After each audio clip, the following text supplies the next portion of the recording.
السلام علیکم ورحمۃ اللہ وبرکاتہ۔ قابل احترام بھائیوں، بزرگوں، دوستوں،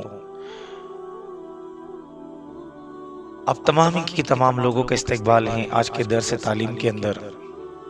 میرے دوستوں، آج کے ہمارے اپنے 10 سبق ہوگی، انشاءاللہ اس کو سنیں گے، عمل کریں گے اور دوسروں تک بھی پہنچانے کی پوری کوشش کریں گے تاکہ ہم سب کو اللہ کے دین کو پھیلانے کا اجر ثواب ملے۔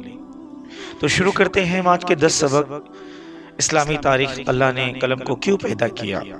اللہ تعالیٰ ہمیشہ ہے اور ہمیشہ رہے گا۔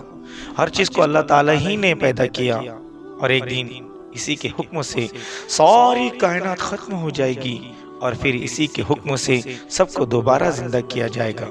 قرآن میں اللہ تعالیٰ فرماتا ہے کہ ہر چیز ختم ہو جائے گی اور صرف آپ کے عزت و بزرگی والی رب کی ذات باقی رہے گی۔ حضرت عبادہ بن صامت رضی اللہ تعالیٰ بیان کرتے ہیں کہ رسول کریم صلی اللہ علیہ وسلم نے فرمایا، اس دنیا کی تمام چیزوں میں سب سے پہلے اللہ تعالیٰ نے قلم کو پیدا فرمایا اور اسے لکھنے کا حکم دیا تو اس نے عرض کیا، اے میرے رب، میں کیا لکھوں؟ اللہ تعالیٰ نے اسے قیامت تک کی پوری کائنات کی تقدیر لکھنے کا حکم دیا۔ پھر اس نے اس وقت سے قیامت تک ہونے والی تمام چیزوں کو لکھ دیا۔ ایک دوسری حدیث میں رسول اللہ صلی اللہ علیہ وسلم نے فرمایا، اللہ تعالیٰ نے مخلوق کی تقدیر کو زمین و آسمان کی پیدائش سے 50,000 سال پہلے لکھا ہے۔ اس وقت سے قیامت تک دنیا میں جو کچھ ہوتا یا ہوگا، قلم نے ان چیزوں کو اللہ کے حکم سے لکھ چکا ہے۔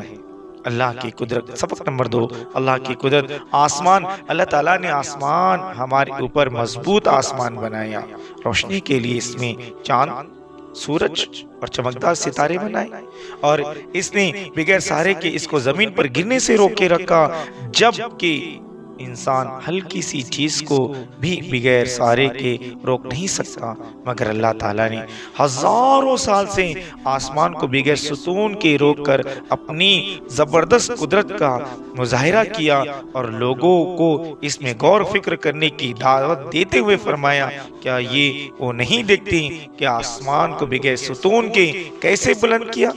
سبق نمبر 3، ایک فرض کے بارے میں چند باتوں پر ایمان لانا۔ رسول اللہ صلی اللہ علیہ وسلم نے فرمایا، جب تک کوئی بندہ ان 4 باتوں پر ایمان نہ لائے تو وہ مومن نہیں ہو سکتا۔ کتنی باتوں پر؟ 4 باتوں پر۔ نمبر 1، اس بات کی گواہی دے اللہ کے علاوہ کوئی عبادت کے لائق نہیں۔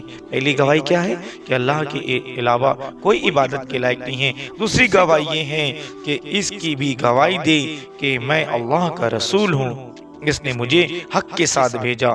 تیسری، مرنے اور پھر دوبارہ زندہ ہونے کا یقین رکھے اور چوتھی، تقدیر پر ایمان لائے، یعنی کہ وہ آدمی اس وقت تک کامل ایمان والا مکمل نہیں ہو سکتا جب تک ان 4 باتوں کی گواہی نہ دے دے۔ سبق نمبر 4، ایک سنت کے بارے میں، سنت پر عمل کرنا۔ حضرت انس رضی اللہ تعالیٰ کہتے ہیں کہ رسول اللہ صلی اللہ علیہ وسلم نے مجھ سے فرمایا، اے میرے بیٹے، اگر تجھ سے یہ ممکن ہو تو صبح سے شام اس طرح کر کہ تیرے دل میں کسی کے لیے کینہ اور کھوٹ نہ ہو، اور تو ایسا ہی کر۔ پھر فرمایا، اے میرے بیٹے، یہ بات میری سنت میں سے ہے اور جس نے میری سنت کو زندہ کیا اس نے مجھ سے محبت کی، اور جس نے مجھ سے محبت کی وہ جنت میں میرے ساتھ ہوگا۔ سبق نمبر 5، ایک اہم عمل کی فضیلت، صبح کے وقت کا دعا پڑھنا، یعنی صبح کے وقت دعا پڑھنا۔ رسول کریم صلی اللہ علیہ وسلم نے ارشاد فرمایا، جو شخص صبح کے وقت یہ دعا پڑھے گا، شام تک وہ شیطان کے محفوظ سے رہے گا۔ اعوذ باللہ السمیع العلیم من الشیطان الرجیم۔ ترجمہ، میں شیطان مردود سے اس اللہ کی پناہ چاہتا ہوں جو سننے والا اور جاننے والا ہے۔ سبق نمبر 6، ایک گناہ کے بارے میں، پڑوسی کو ستانا۔ رسول کریم صلی اللہ علیہ وسلم نے ارشاد فرمایا، وہ آدمی جنت میں داخل نہیں ہو سکے گا جس کے ظلم اور ستم سے اس کا پڑوسی محفوظ نہ ہو۔